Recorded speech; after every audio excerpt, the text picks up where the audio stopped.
All right, fellas, what's going on? This is Joe Woods from Control the Cool TV with my partner, Slim Suleiman Aquay. What's going on? What's going on? Yeah, we got a whole. All right. We have artists. We have another artist joining the group. All right. We got Cortez in the house. Oh, the one and only esoteric urbanism. Oh, he got that good mask. He got that good mask. Yeah. We got Hey, Mr. peace, everybody. All right, we got Mr. Cortez in the house. We have Keith Cross, and we have Mr. Bill O'Brien in the house here.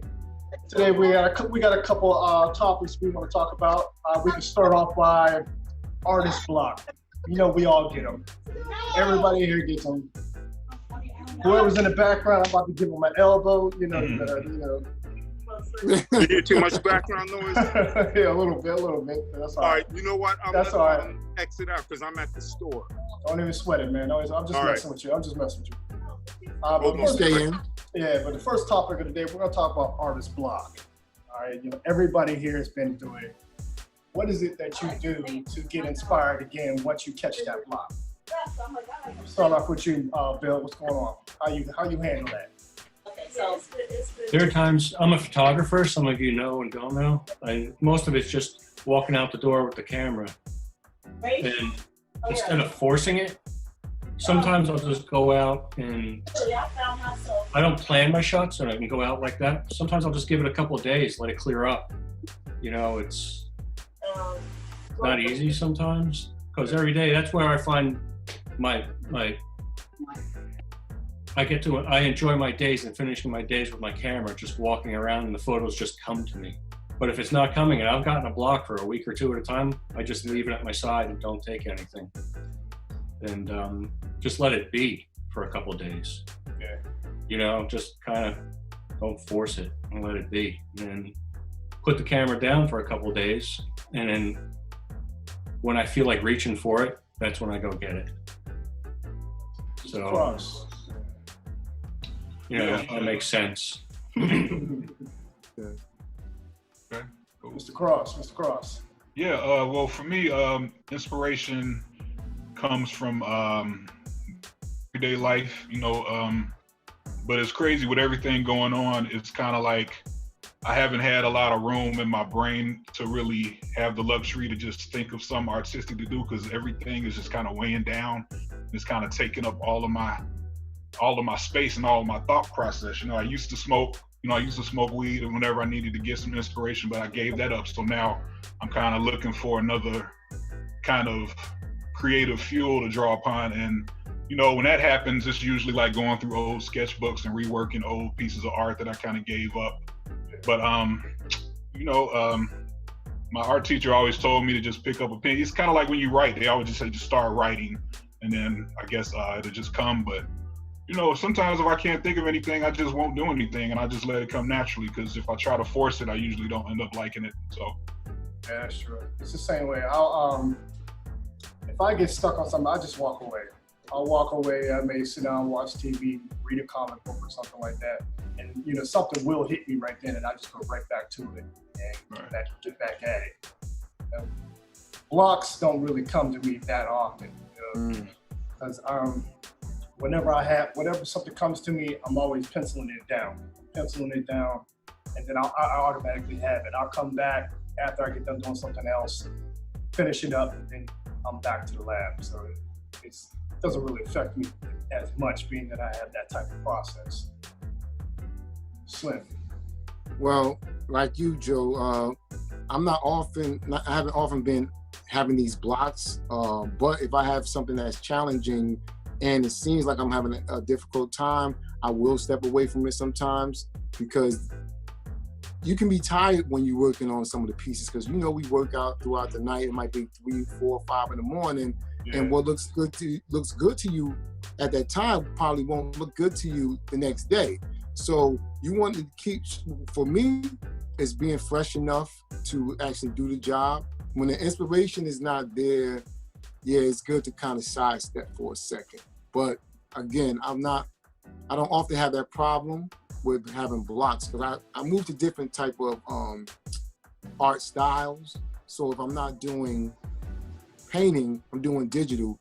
Or if I'm not doing digital, I might be doing something like sketchbook. So I kind of exercise different styles, so it keeps me moving. And again, I said art is my therapy, so I'm using that to actually keep me in a good state of mind.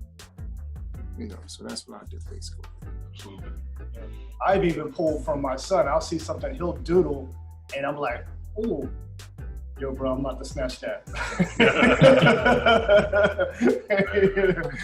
And, you know, I'm telling you. Plagiarizing.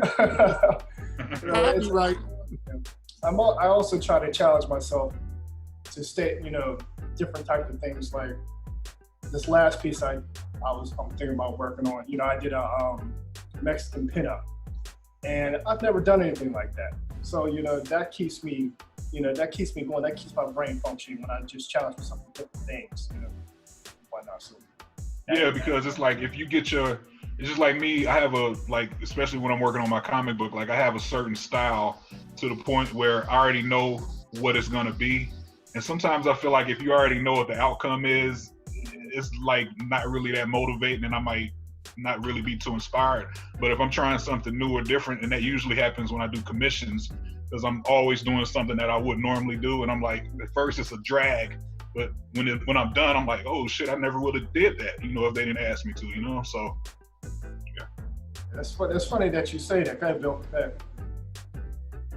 Oh, about 2-3 weeks ago, I was just falling into a routine with it. So I took out one thing Nikon did.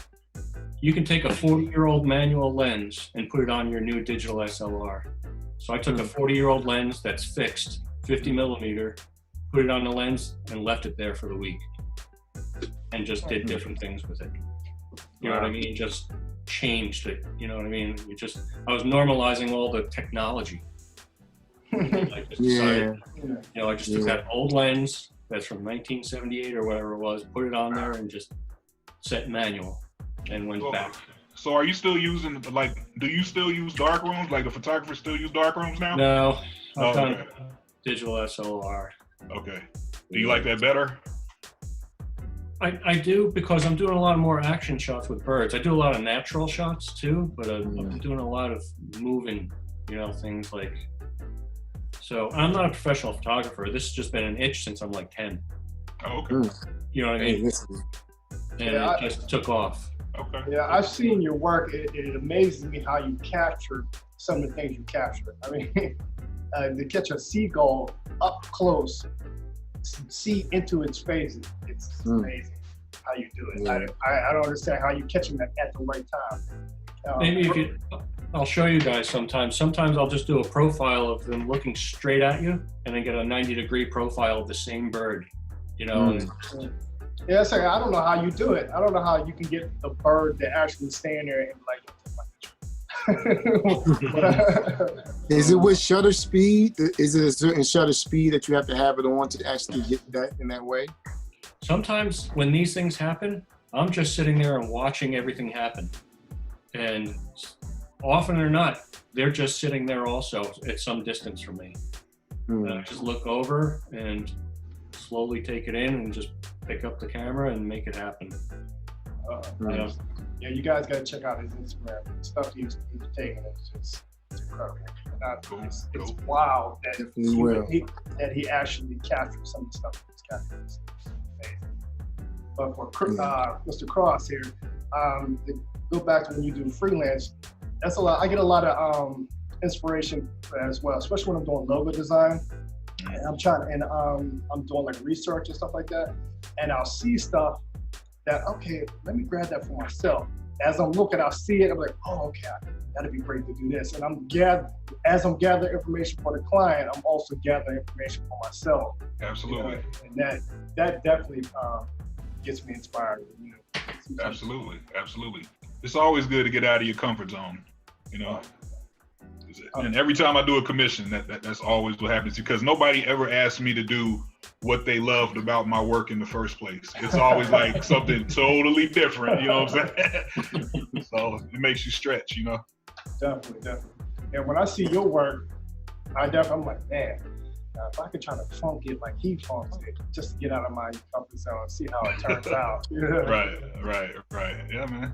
Yeah, and if you guys go to Mr. Cross's page, check out his work. His stuff is definitely phenomenal as well. And I'm definitely gonna get your books. I'm getting them. But you know what? Today, because I'm getting my website updated, I'm about to relaunch it, and I'm putting my all of my, I don't call it fan art, I call it fam art. You know what I'm saying? And I got the piece that you did like a while ago. Yeah, and I forgot that you did it because I got so many of them. I looked it up. I was like, oh shit, that's fucking Joe. You know what I'm saying? So thanks again, man. I appreciate that. It still looks good. Hey, yeah, I tried it, but I'm definitely gonna pick up your boss watch. I'm like, mark my word, everybody's gonna hear this. Next payday, you don't have a book? I don't have a book. I'm gonna buy it. Oh man, just get no. No. We gotta support. I will take your money. Okay. I ain't gonna turn that down too many times, man. So Keith, I didn't know you did comic books because I mean I know I created my own. I did a couple, but I didn't know that you did comic books as well. What's the name of the comic book that you have? Is it your own line or is it you just do comic books for other people? No, it's called Day Black. It's my own book that I write and draw. It's the only book I've ever done. I've never worked with anybody or collaborated or anything like that. So, and yeah, and that's something I was thinking about the other day is like, all right, I got this book that I've been working on for about 15 years, writing it and drawing it myself. And I'm like, damn, am I a good comic book artist or am I just good doing my own shit? Because I've never worked with anybody else to really know. But I guess it doesn't matter, you know what I'm saying? I'm still, I'm still doing it. So I pretty much got like one foot in comic books and another foot in like fine art in Atlanta. And I used to be another foot in tattooing, but I gave that up. So yeah, it's about a slave that gets bitten by a vampire in the cotton fields. Fast forward, he works as a tattoo artist as a way to collect blood. Yeah. So like that sounds like you put yourself into it. Somewhere in there, and like people do that. Like my comic book character, Super Sketch Painter, has a likeness of me somewhat. Like I put some of his type of artistic style, which artist is his power, his real power. So I put that in there. He's a slim guy, and a lot of times comic book characters that strong will look muscular like Joe here, Right. But I put that characteristic in it, and I know a lot of times we create something in the likeness of ourselves. So yeah, absolutely. Because in my opinion, the more you put of yourself in there, the more authentic it feels and the more relatable it is because you end up drawing from real life experiences, stuff that people can actually relate to. Like my main character, he's about 90% me. The only difference is I'm not a vampire. That's it. That's the only difference. You know what I'm saying? So, but the difference is when you write like that, you got to be careful because you end up telling on yourself and saying stuff like, because I might talk about a tattoo I did, and this person will be like, "This person sounds just like me," and here you call them a fucking bastard. You know what I'm saying? But if you're talking about me, I'm like, no, this is not you. So, you gotta be careful. Yeah. So you gotta be careful. You can't tell on yourself, man. You gotta switch it up a little bit. Yeah. But mark my word, everybody here, this paycheck, I'm gonna cash out this dude the money, and I want both volumes, volume 1 and 2. I give you how much are the volumes? 2 for 1. How much are the books? Yeah, the graphic novels are 15. They're about 100 pages each. And there's 2 volumes right now. I'm working on the 3rd volume. But if you just want the single issues, you can get the PDFs on my website for like $5. Nah, I want the hard copy. Yeah, you want to get the hard copy because I can sign it. You know what I'm saying? Yeah. I'm buying them both. I'm gonna cash out you the money. This is it right here. Yep. I like that. His style is funky. Thank you. Look at the art behind him. You see the art that he's work behind him right there is funky. Oh yeah, that's not ready yet. Look at here. This is part 2 of my book. I have 2 comics. Okay. But there's Super Sketch Painter, and he goes into different comic book worlds to save the day. So when he's asleep as his regular self, his astral body travels through different comic book worlds to save the day. Yeah. Okay. Yep, and I gotta get his too. And When so all the I mean comic, all the volumes, I'm giving yours and yours. so all the comic book worlds he goes in, are these all other characters that you came up with, or are they like known, or well, I guess they can't really be. In the future, my hopes is to do like a crossover with Disney or Marvel, and that way his makeup, his storyline, it can allow that. Okay, so if it gets big enough to where it gets that attention, if you see him flying around Spider-Man, it won't be like, how did that happen? Absolutely. But for the most part, in the books, I'll make my own characters up, or maybe can have a likeness of some other character, but not look like them. Maybe, you know. Yeah. But for the most part, it will be characters that we create. Yeah, that's dope. I've never heard anything like that. That's pretty dope. Yeah, I appreciate that. So it's just hopping in and out of different storylines. Yeah. And that can go a long way. I'm already like, the thought of it, I'm down the line about 50 books, but I only did 2. But I have enough illustrations for 2 more books, but I just have to get back to it. And as an artist, I've been pivoting from different art subjects and styles, and going from murals and logos and paintings and portraits, and with commissions, like you said, we do stuff that they want. So that's taken away from what you might want to do for yourself at times. Mm-hmm. Yeah. It's funny when you mentioned that, it made me think about Quantum Leap. Y'all remember that show? Yeah. Yeah, that was my show, man. For the next topic here, this especially to Bill here, alternative art spaces. Now, I know the regular is to go to the galleries where you can show your work, but there's a lot of places that you can go to that you can show your work. And I know, Bill, you have a spot where you're at that you can showcase your work all the time. Yeah, and that's the thing, that in current events, things are changing. Like one of them's a bookstore. They have them all surrounding the top shelves. That store is closing. Oh, man. You know, not to turn it into that, but times are changing, you know, and I've been background noise, a couple pictures here in a bookstore or a coffee, there's a coffee shop in town. They've hung them up there, and then just keep it going with a couple pieces everywhere I can, you know? So yeah, alternative spaces like that, just a couple pieces here and there. Yeah, I've seen people, they'll do it in containers, one of them container units, some big metal containers. I've seen them do it in there. Yeah, I've never seen that before. I was like, wow, that's a pretty good idea.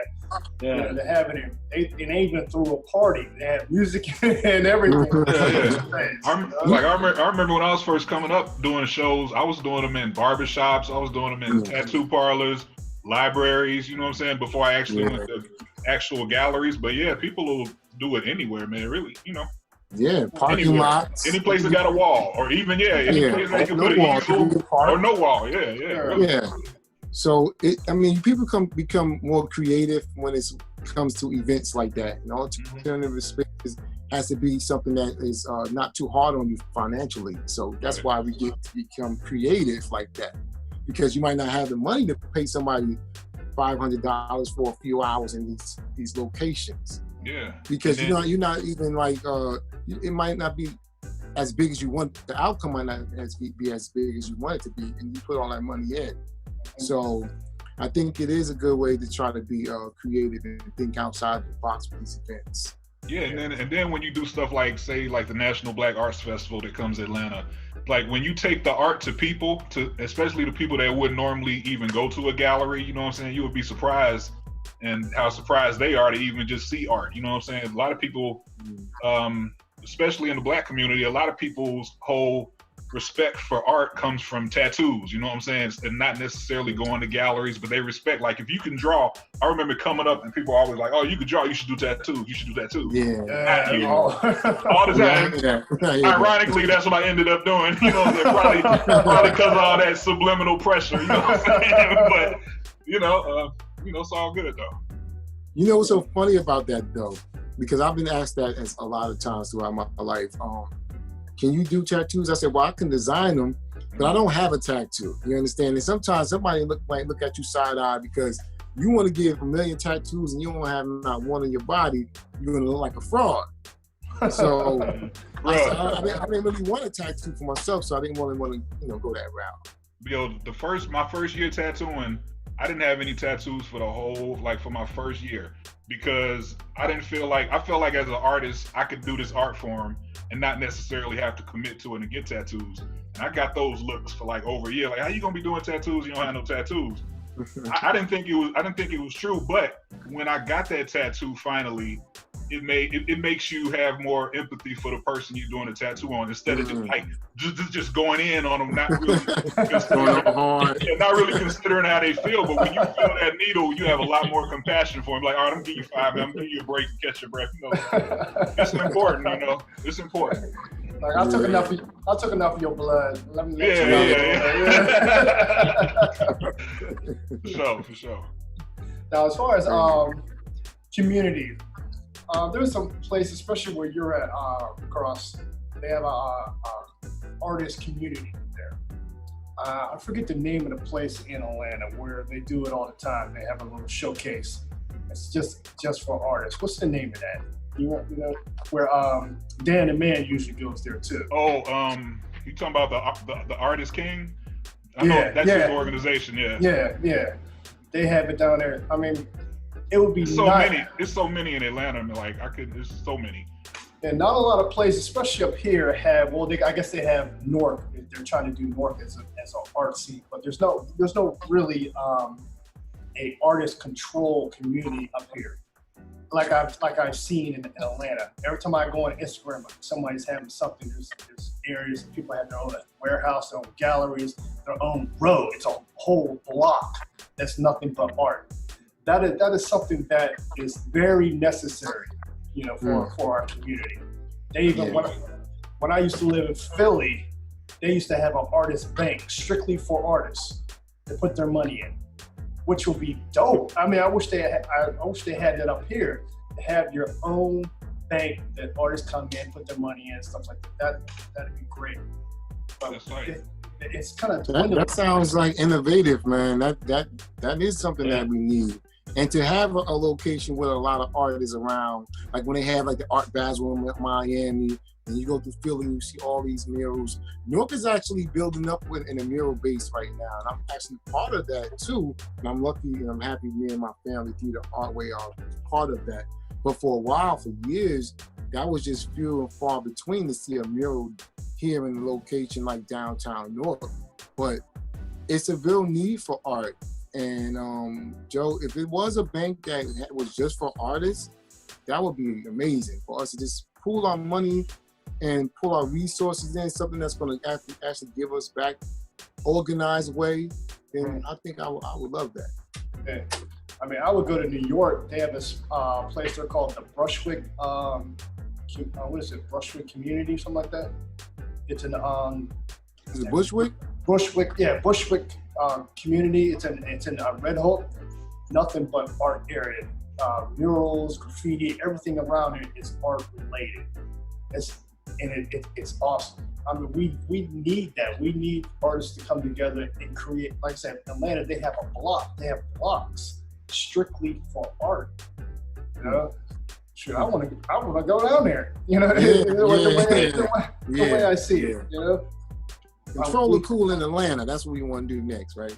For real. Yeah. And you probably very well could, man. It's very open down here and welcoming to the arts. Like, I'm so blessed, you know.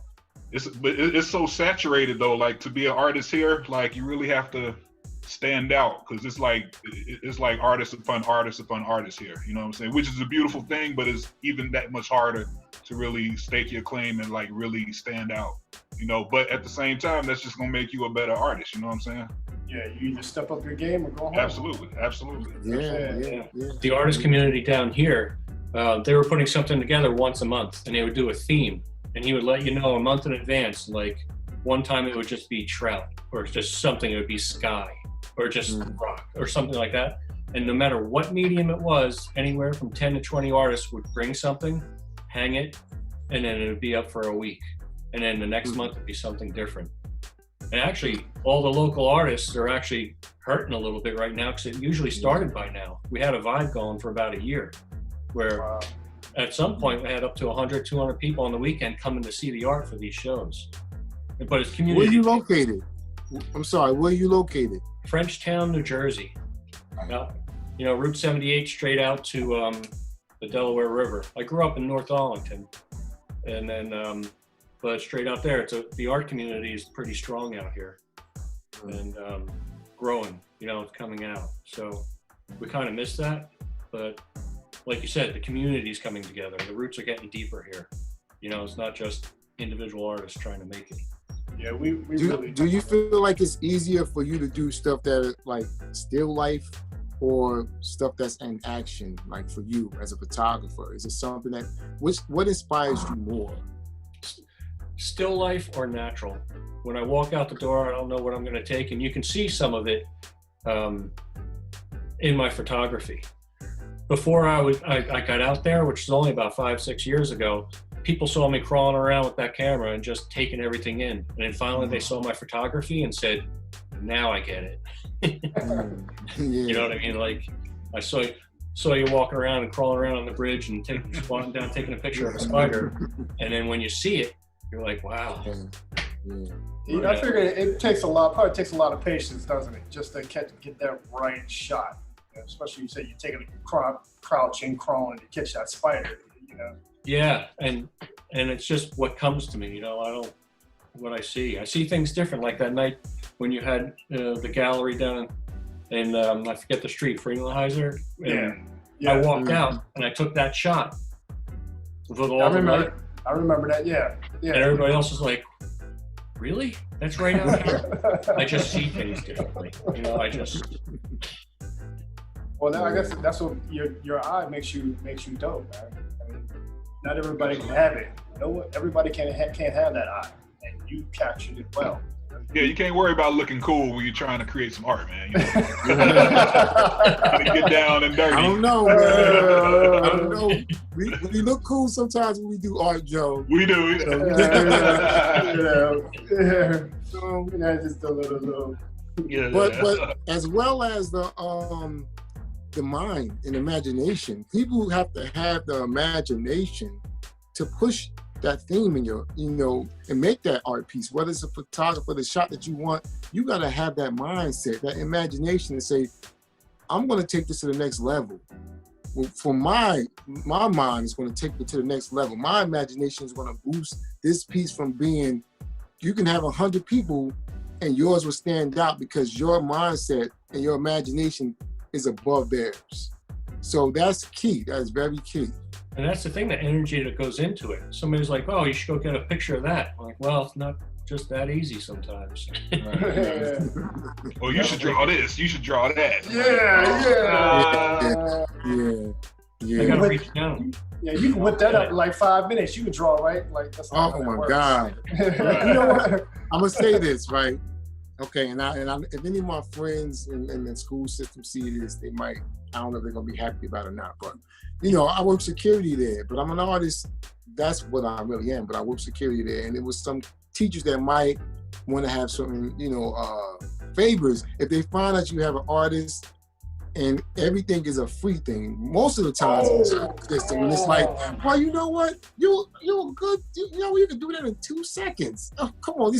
And then you do that one piece with one person, then everybody's talking about it, and they all. You love to draw. You love to draw. Oh, see, you see that? That didn't take nothing. But like I said, the last time we had an art conversation, it took all my life to get myself to do it that quickly for you. Right. And you didn't pay me, but I did it out of the love and respect for a person. But you can't belittle anybody's skill set and gift. Do not do that. Especially even if they can do it with, you can't. That's not good. It's not a good thing. And people need to understand that. Yeah, especially when if you do something for somebody and then you say, okay, I'm gonna let you slide. I'll do it for free, or I'll do it for like really low money. They'll go and tell somebody else, yo, I got this done. They only charge me this. I'm like, no, you can't be doing that. That's between me and you. You can't do that, you know. And then when they come, bringing your value down. Yeah. Right. And it's like even if you tell them not to tell people, they want people to know that they got the deal. You know what I'm saying? Or they don't want people to know what they really paid. You know. Yeah. I'm not gonna tell you what I paid for it, but it was less than what you paid for it. Right. You know? Bragging rights at your expense. Yeah. Yeah, right. Yeah, man.